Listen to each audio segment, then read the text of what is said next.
Finally রিয়ামণিকে নতুন page খুলে দেওয়া হলো। আমরা অনেক চিন্তা ভাবনা করে ওকে পেজটা ওপেন করে দিয়েছি। আপির একটা পেজ ছিল 5100 ফলোয়ার, যেটা হচ্ছে রিয়ামণিকে গিফট করেছে। আমি নামটা চেঞ্জ করে হচ্ছে ওর নামটা দিয়েছি। আর ওর নামে এত এত ফেক পেজ যে ওর নামে কোনো পেজ নতুন করে ওপেনই হচ্ছিল না।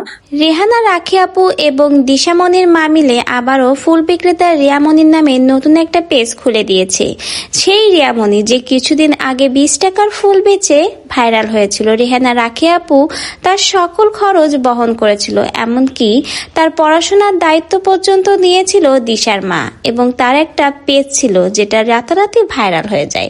কিন্তু কিছু মানুষের কুদৃষ্টির জন্য সেই পেজটা 3 দিনের মাথায় কিন্তু নষ্ট হয়ে যায়। এরপর থেকেই কিন্তু অনেক চেষ্টা করা হয়েছে পেজটা ফিরিয়ে আনার জন্য, কিন্তু সকল চেষ্টাই বিফলে হয়। বিশেষ করে অনেকেই সেই পেজে রিপোর্ট মারে এবং রিয়ামণির প্রাপ্ত বয়স না হওয়ার জন্য সেই পেজটা কিন্তু আর ফিরিয়ে আনা সক্ষম হয়নি। এরপরে রিয়ামণির নামে নতুন পেজ খোলা হয়, কিন্তু রিয়ামণির নামে এত এত ফেক পেজ ছিল যে নতুন করে তার আর কোনো পেজ খোলাই সম্ভব হয় না।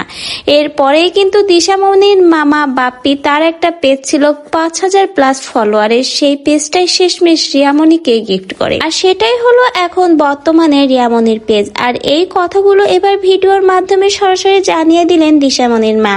দিশামণির মা আরো জানালেন বাপ্পিকে ধন্যবাদ জানানো উচিত, কারণ সে তার পেজটা রিয়ামণিকে গিফট করেছে। রিয়ামণির নামে বর্তমানে এখন এত এত ফেক পেজ যে রিয়ামণির নামে নতুন কোনো পেজই এখন খোলা যাচ্ছে না। এজন্য দিশার মামা বাপ্পি সেই পেজটা থেকে বাপ্পির নামটা এডিট করে রিয়ামণির নামে নতুন পেজ খোলা হয়েছে এবং খুব অল্প দিনের মধ্যেই তার পেজটাও মনিটাইজেশন হয়ে যাবে। সকলে রিয়ামণির জন্য দোয়া করবেন।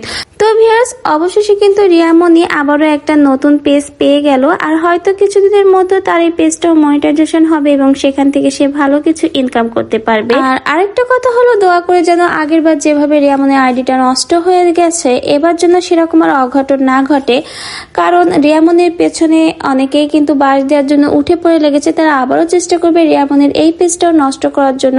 কিন্তু কথা হলো, সে যদি এখান থেকে কিছু ইনকাম করে তার পরিবারের পাশে দাঁড়াতে পারে, তাদেরকে সাপোর্ট করতে পারে, তাহলে কেন তার পিছে লেগে এভাবে তার বাস দিতে হবে?